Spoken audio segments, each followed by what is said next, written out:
저는 오늘 4분기에 미국 투자하신다면은 뭐 주식보다는 나을 것 같습니다. 지난 2년 동안 미국 경제가 정말 좋았거든요. 올해 내년 과거보다 성장률이 절반으로 떨어진다는 거죠. 기업 이익 줄어들고 고용을 좀 가감히 줄이면서 미국 경제가 실제적으로 침체에 빠지고 있다. 우리도 능력 이하로 성장, 예, 미국도 그렇습니다. 능력 이하로 성장하고 어떻게 하는 게 좋을까요? 올해가 적정 주가 정도 보고 있고요. 내년은 정도 보고 있거든요. 비중이 문제인데요. 네, 저는 뭐 우리나라와 미국 주식만 한다면은 정도로요. 최근에 흥미로운 기사를 하나 보게 됐는데 냄비 속 개구리 한국에 미국 관세가 100도씩 끓는 물을 끼얹었다. 관세 부과로 영향을 받을 업종은 어떤 업종이 예전에 인도를 좋게 봐주셔서 얼마 전에 주부들 대상으로 강의를 했는데 몇 개월 전에 출산을 했습니다.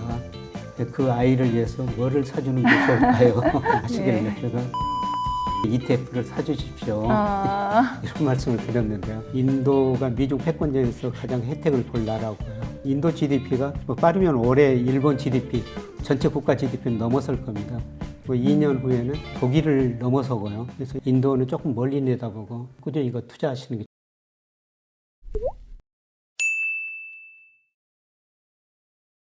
그러면 그에 따라서 예상되는 여파는 이제 어떻게 되는 거죠? 뭐 채권도 있고, 그렇죠? 금리 인하가 된다라고 하면은 저는 미국 채권은 좀 사셔도 될 것 같습니다. 지금 미국 국채 수익률이 4.3%인데요.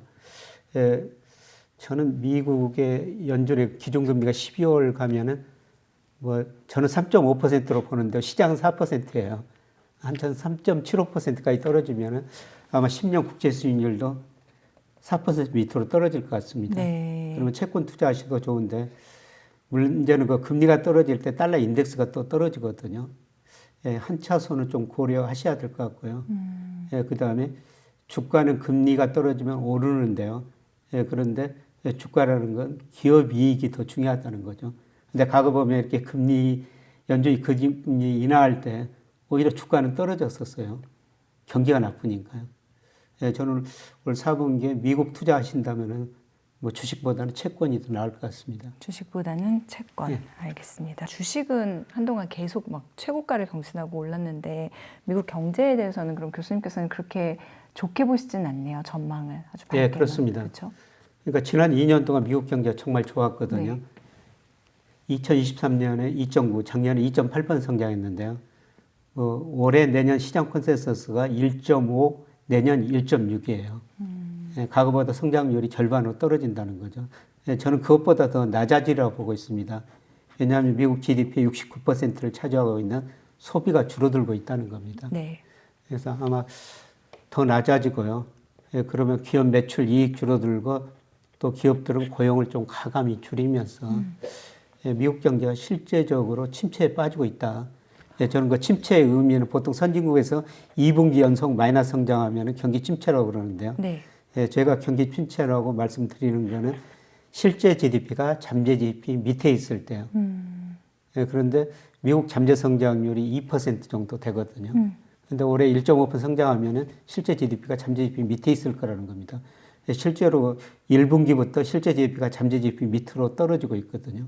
미국 경제도 올해 능력 이하로 성장하고 있다는 겁니다. 우리도 능력 이하로 성장하고 미국도 그렇습니다. 능력 이하로 성장하고. 자, 그렇다고 하면 이제 미국에 투자를 하고 있는 투자자들 어떻게 하는 게 좋을까요? 저는 뭐 작년부터 올해는 미국보다는 우리 주식을 많이 하십시오. 이런 말씀을 드렸습니다. 실제로 우리 코스피가 7월 말까지 거의 33% 올랐는데 미국 S&P 500은 한 9% 정도 올랐죠. 물론 작년 12월에 비상계엄 사태로 우리 주가가 많이 떨어져서 그런 영향이 있습니다만 일단 올해 우리 주가가 세계에서 상승률이 1위거든요. 저는 올 하반기뿐만 아니라 내년까지도 그런 모습이 나타날 거라고 보고 있습니다.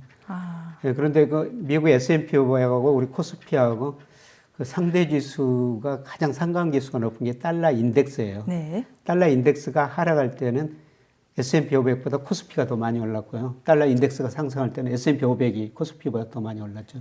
근데 달러 인덱스가 110에서 최근에 96까지 떨어졌다가 지금 반등해가지고 98 안팎에서 움직이고 있습니다만은 저는 중기적으로 하락 추세가 계속 되리라고 보고 있습니다. 달러 인덱스가 하락할 때는 미국보다는 우리 주식을 더 많이 하셔야 된다. 그렇게 보고 있습니다. 달러 인덱스가 하락할 때는 미국보다는 우리 주식을 많이 해야 된다. 그렇죠. 달러 인덱스가 하락한다는 거는 결국에는 달러가 약달러가 돼간다는 얘기인가요? 예, 그렇습니다. 예, 달러가 약세될 수밖에 없는 이유는 뭐 세계 GDP에서 미국 경제 성장이 낮아지면서 미국 비중 축소가 되고 있고요. 그 다음에 전 세계 중앙은행이 계속 미 달러를 줄이고 있습니다. 뭐 구체적인 통계로 말씀드리면 2000년에 71% 가지고 있습니다. 작년에 50%, 58%로 많이 줄어들었고요. 그 다음에 중국 등 일부 국가가 미 국채 줄이고 있습니다. 예, 그리고 트럼프 대통령마저 달러 약세가 좋다고 늘 말하고 있어요. 그렇죠. 바람이죠. 예, 예, 트럼프 대통령이 달러 약세를 원하는 거는 예, 그거로 인해 가지고 미국과 수출이 증가하면서 미국 무역 적자가 줄어들 수가 있고요. 예, 그다음에 달러 약세가 되면은 예, 미국의 명목 GDP가 물가 오르면서 증가할 수가 있거든요. GDP 대비 정부 부채가 줄어들 수가 있어요. 예, 그거는 뭐 중기적으로 저는 바람직한 방향이 아니라고 생각하는데요. 어떻든 트럼프 대통령이 계속 달러 약세를 말하고 있습니다. 네. 자, 그러면 이미 이제 좀 많은 얘기를 해주신 것 같긴 한데 한번 8월, 올해가 이제 벌써 8월이고 8, 9, 10, 11, 12 5달 정도가 남았거든요.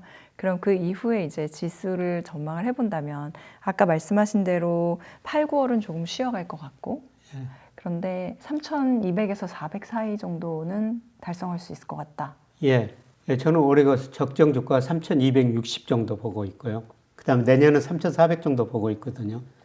예, 거기서 2로 아래로 한 10% 2로 벗어날 수 있고 아래로 벗어날 수가 있다는 네, 거죠. 네. 지금 3,260 갔다가 지금 밑으로 좀 조정 보이는 기간이거든요. 예, 저는 주식을 또 싸게 살 수 있는 기회라고 보고 있습니다. 뭐 연초에 주식을 못 사신 분이고 새로 투자 자금이 들어오신 분이라면은 오히려 지금 주식 매수 기회를 다시 주고 한번 있다. 준다. 예, 그렇게 좀 보고 있습니다. 다시 기회를 주고 있다. 예. 네. 그리고 말씀하신 대로 미국보다 국내 주식이 좋을 거라고 하면 리밸런싱이라고 하나요? 그런 전략도 지금은 괜찮겠네요. 미국에 있는 주식들을 조금은 국장으로 가지고 오는. 그래서 입장에서. 비중이 문제인데요. 예, 저는 뭐 우리나라와 미국 주식만 한다면은 뭐 8대 2 정도로요. 우리가 8. 우리가 8이고 미국 미국이 주식이 2. 2고. 아. 예, 그 정도 하시는 게 좋을 것 같고요. 예, 그동안 저 미국 주가가 지난 몇 년 동안 많이 오르다 보니까 아마 대부분 미국 비중이 높을 거예요. 네.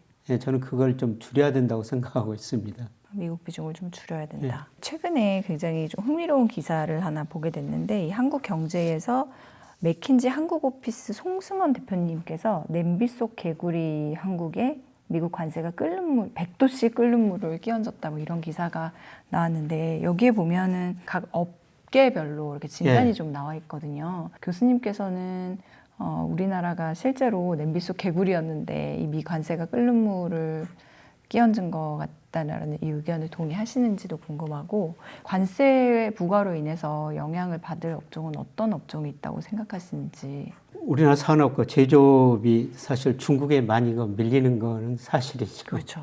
예, 그러나 그 정도는 아직 누구도 정확하게 측정할 수가 없습니다만은 예, 그래도 일부 산업은 저는 그래도 괜찮다고 보고 있습니다. 예, 대표적으로 반도체인데요. 네. 예, 반도체는 우리 기업들이 계속 투자하고 세계적인 흐름을 잘 따라가고 있거든요. 그래서 저는 반도체는 앞으로 뭐 5년, 10년 후 보면은 중국이 많이 따라올 텐데 예, 최소한 5년 정도는 우리나라 반도체 산업은 여전히 그 성장 산업일 것이다. 이렇게 지금 보고 있고요. 예, 그 다음에 그 자동차. 미국 갔더니 뭐 일본 자동차만 많이 보이고 우리 현대자동차, 기아차는 그렇게 많이 보이지는 않더라고요. 예, 그런데 예, 다른 측면에서는 그렇게 시장 점유율이 올라갈 수 있다. 네. 예, 그런데 우리 자동차는 사실 예, 저는 미국 시장보다는 저는 아세안 지역으로 많이 수출이 되리라고 보고 있어요. 뭐 현대그룹 정 회장이 현대차를 인도에 상장시키면서 인도가 미래다 이런 이야기를 했는데요. 네. 예, 사실 제가 인도도 가봤습니다만은 거의 다 일본 차였거든요. 예, 그런데 최근에는 현대차들이 꽤 많이 보이고 있습니다. 예, 그런 신흥 시장에 우리 현대차, 기아차가 진출하고 있다.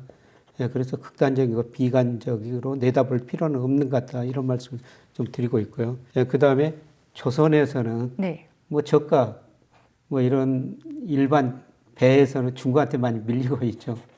예, 그런데 뭐 LNG선이나 예, 그 다음에 배도 그 자율주행으로 하게 될 거거든요. 그런 기술은 저는 우리가 중국을 훨씬 더 앞서가고 있다고 생각하고 있고요. 예, 그 다음에 뭐 HD 현대중공업에서 얼마 전에가 암모니아를 연료로 하는 거 배를 만들어냈다고 그러더라고요. 예, 그 매연이 거의 없다는 겁니다. 그런 기술에 앞서가고 있으니까 뭐 자동차 반도체 초선 뭐 이런 측면에서는 우리 기업들이 어느 정도 경쟁력을 유지할 수 있다고 보고 있습니다. 배터리는 어떨까요? 요즘 좀 좋아지고 있는 배터리는. 예, 2차 전지는 중국한테 완전히 밀리고 있죠.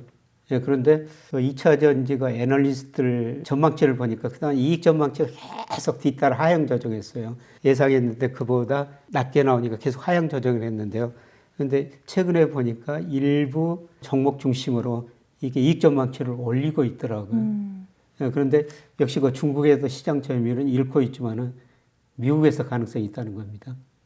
예, 미국에서 자동차 회사들이 중국산 안 쓰고 있다는 거죠. 예, 우리 걸 많이 쓸 거라는 겁니다. 예, 그래서 배터리도 저는 최악의 상황은 지나고 있는 것 같습니다. 네. 바닥을 다지고 올라오는 상황이라는 말씀이신 거죠.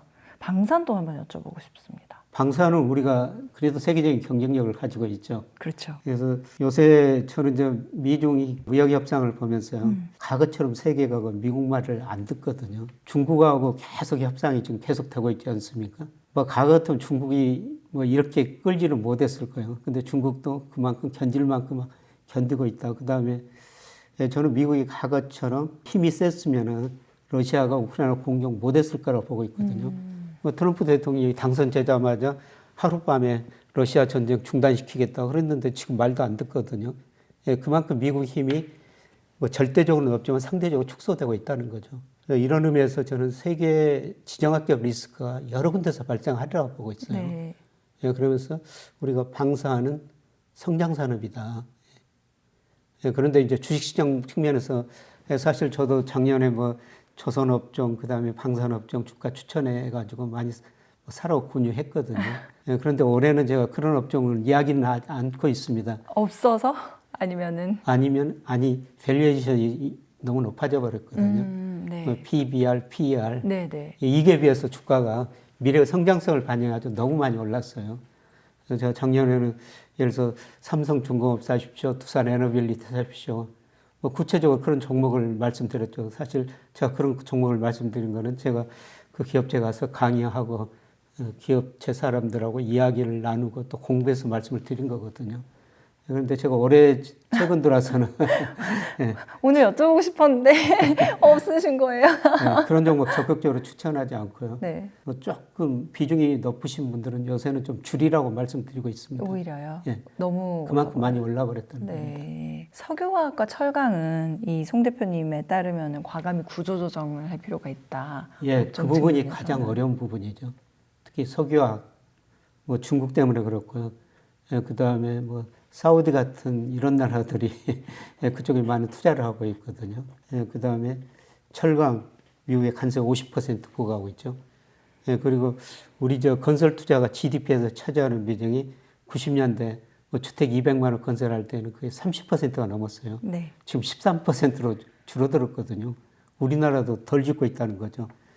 예, 그리고 중국이 그 철강 구조 조정 뭐 지금 이제서야 하려고 하고 있습니다만 예, 그동안 가행 투자해가지고 우리나라 밀어내기를 하고 있지 않습니까? 예, 그런 측면에서 어려울 것 같습니다. 그런데 철강은 예, 중국이 지금 구조 조정을 스스로 좀 하고 있다는 것입니다.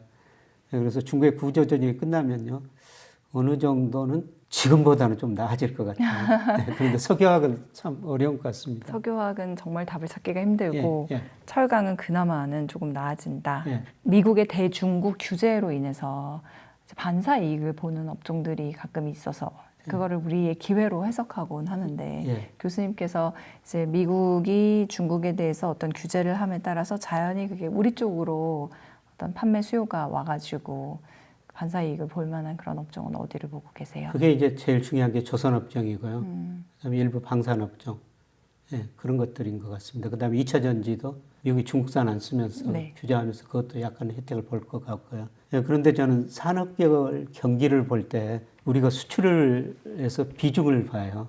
그러니까 저도 뭐 업종별로 자산 배분을 해야 되고 제 투자에도 그것도 실제로 적용하는데 우리 수출에서 비중이 늘어난 산업이 잘 되는 산업이거든요. 그래서 우리 수출에서 비중이 늘어나는 게 반도체하고 선박이에요. 조선업종. 예, 그리고 자동차는 뭐 높은 수준 그대로 유지하고 있고요. 그다음에 말씀드린 것 석유학, 철강 이거는 비중이 계속 줄어들고 있습니다. 항상 교수님 오시면 뭐 아까 인도 얘기 잠깐 해주셨는데 네. 뭐 예전에 인도를 좋게 봐주셔서 그 니프티 50 뭐 이런 것도 교수님과 이야기 나눠보고 했었습니다. 근데 일본 얘기도 조금 해보고 싶고 뭐 인도, 아세안 이런 외국 얘기도 해볼까요? 저는 일본은 별로 낙관적으로 주식시장 보지 않습니다. 이유는 예, 이미 그 디플레이서 탈피한 걸 일본 주가가 많이 반영해 버렸고요. 예, 그다음에 일본의 그 니케이 225는 엔화하고 상관계수가 0.9 정도 되거든요. 예, 그런데 저는 엔화는 강세 추세라고 보고 있어요. 그래서 미국이 아까 앞으로 올해 저는 3차례 정도 금리를 인하할 것이다 이렇게 말씀드렸습니다만은 일본은 금리를 유지하거나 인상해야 되거든요. 네. 예, 그러면 엔이 강세될 거라는 거죠. 엔이 강세될 때는 일본 니케이 255가 떨어집니다. 그래서 일본 주식시장은 그렇게 낙관적으로 보지 않고요. 그 비중을 좀 축소하시는 게 저는 좋다고 보고 있습니다. 그리고 인도 시장은 좀 장기적으로 봐야 될 것 같아요. 얼마 전에 제가 한 거 주부들 대상으로 강의를 했는데요. 어떤 주부께서 몇 개월 전에 출산을 했습니다. 그 아이를 위해서 뭐를 사주는 게 좋을까요? 이렇게 질문을 하시길래 예, 제가 아이가 대학 그 시절까지 멀리 내다보고 인도 그 소비재 ETF를 사주십시오. 이런 말씀을 드렸는데요. 예, 저는 장기적으로 인도 소비시장이 성장하리라 보고 있습니다. 인도가 미중 패권전에서 가장 혜택을 볼 나라고요. 네. 예, 그다음에 인도 GDP가 빠르면 올해 일본 GDP 전체 국가 GDP는 넘어설 겁니다. 2년 후에는 아마 독일을 넘어서고요. 예, 그다음에 인도가 중국보다 훨씬 더 빨리 성장할 거거든요. 그래서 인도가 소비 시장에 관심을 가지셔야 될 것 같습니다. 인도는 조금 멀리 내다보고 꾸준히 이거 투자하시는 게 좋을 것 같습니다. 뭐 진짜 멀리 내다보고 적립식으로 계속 가져간다거나 뭐 연금으로 투자를 그렇습니다. 한다거나 예. 그런 걸 말씀하시는 거죠. 교수님께서 언제부턴가 이 일정 부분은 또 이렇게 배분을 해놓으라고 말씀하신 가상자산과 금 분야 너무 좀 여쭤보겠습니다. 네, 제가 금은 늘 투자 자산에서 한 10%는 가지고 계시는 게 좋을 것 같습니다. 이런 말씀을 드리는데요. 네, 그런데 단기적으로는 저는 금은 사시는 시기는 아닐 것 같습니다. 지금은요.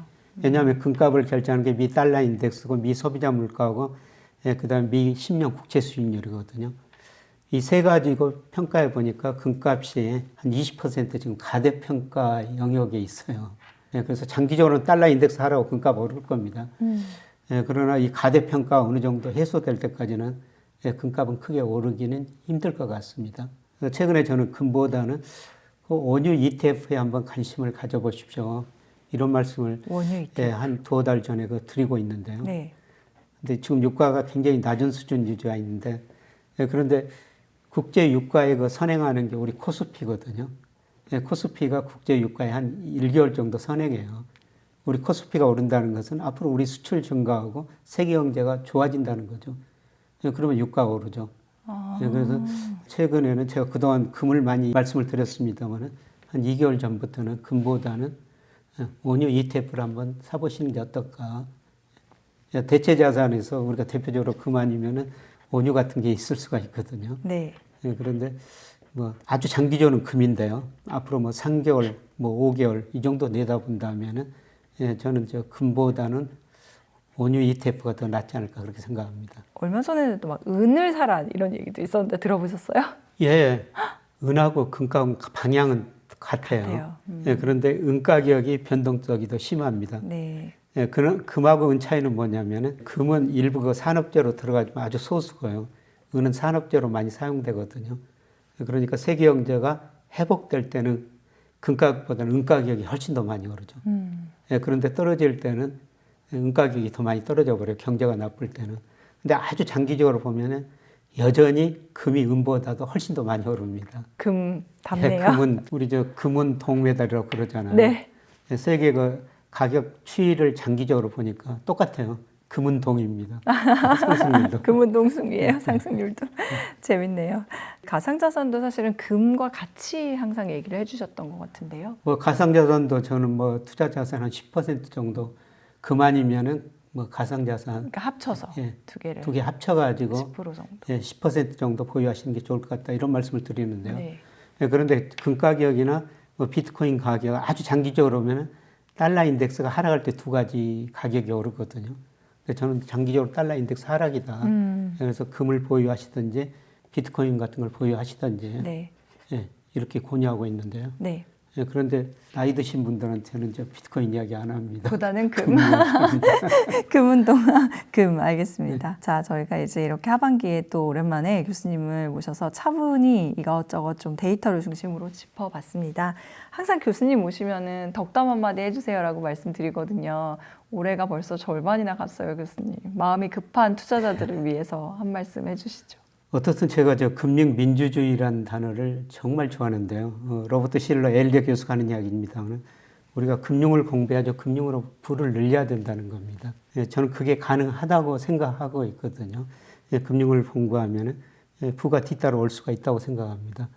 그래서 우리 머니올라 많이 보시고 여기서 금융을 공부하셔가지고요. 좋은 분들이 많이나 출연하고 계시지 않습니까? 네. 예, 그런 분들과 귀담아 들으시고 예, 저는 여전히 미국보다는 우리 주식이 더 많이 오르리라고 보고 있습니다. 상반기 올랐지만 하반기에도 그렇고요. 내년 1년도 우리 주식이 미국 주식보다 더 많이 오르리라고 보고 있습니다. 내년도. 예, 그래서 네. 예, 우리 주식 좀 많이 투자하셔가지고요. 예, 그런데 올해 이제 코스피가 30% 이상 올랐으니까요. 내년에는 상승률이 좀 둔화될 거예요. 기대치를 너무 높이면 안 되겠네요. 기대치는 한 코스피 상승률은 6% 안팎으로 잡으시고요. 근데 6% 상승하더라도 이 업종별로는 차이가 굉장히 크거든요. 예, 그래서 거시경제 주가지수를 예측하는 저 같은 사람보다는 이 우리 머니올라에서 업종 업종을 좀 이렇게 면밀하게, 예, 면밀하게 기민하게 보시는 분들. 그 시기에 맞는 업종들 아, 예, 이런 분들 네. 부르셔가지고 저희한테 과제를 주셨어요. 뭘 해야 되는지 머니올라가. 교수님 이렇게 그럼 여쭤보면 어떻게 대답해 주시겠어요? 상반기에 국장이 거의 30% 이상 올랐는데 그때 그 기회를 못 타서 못 잡았다. 그래서 일종의 포모에 빠져 있는 투자자들이 있다면은 8, 9월에 정신 바짝 차리면 좋을까요? 예, 저는 8, 9월 그 조정 기간이 저도 정확하게 알 수는 없는데요. 일단 조정 기간에 접어들었고 이 조정 기간이 주식을 또 살 수 있는 기회라는 겁니다. 그래서 이 기회 놓치지 않으셨으면 좋을 것 같습니다. 아, 네. 이 기회 놓치지 마라. 네. 벌써 교수님을 모시면서 여러 가지 썸네일 제목을 교수님께서 안겨주신 것 같아요. 늘 저에게 좋은 가르침 주셔서 감사하고 또 투자자들에게 뿐만이 아니라 머니올라에게도 저희 진행자들에게도 어떤 숙제를 주셨습니다. 앞으로 조금 더 기민하고 면밀하게 업종을 살피는 사람들을 봐서 상승률을 업종별로 큰 차이가 날 거니까 그 부분도 놓치지 말고 챙겨보도록 해라. 예, 아마 업종별 그 업종 내에서도 종목별 차별화가 굉장히 심화될 거예요. 네. 우리 경제가 구조적으로 잠재 성장률이 좀 1% 후반에 진입하고 있다고 말씀드렸습니다만은 예, 저성장이라는 건 양극화 차별화거든요. 잘된 것만 더 잘 되는 시대입니다. 네.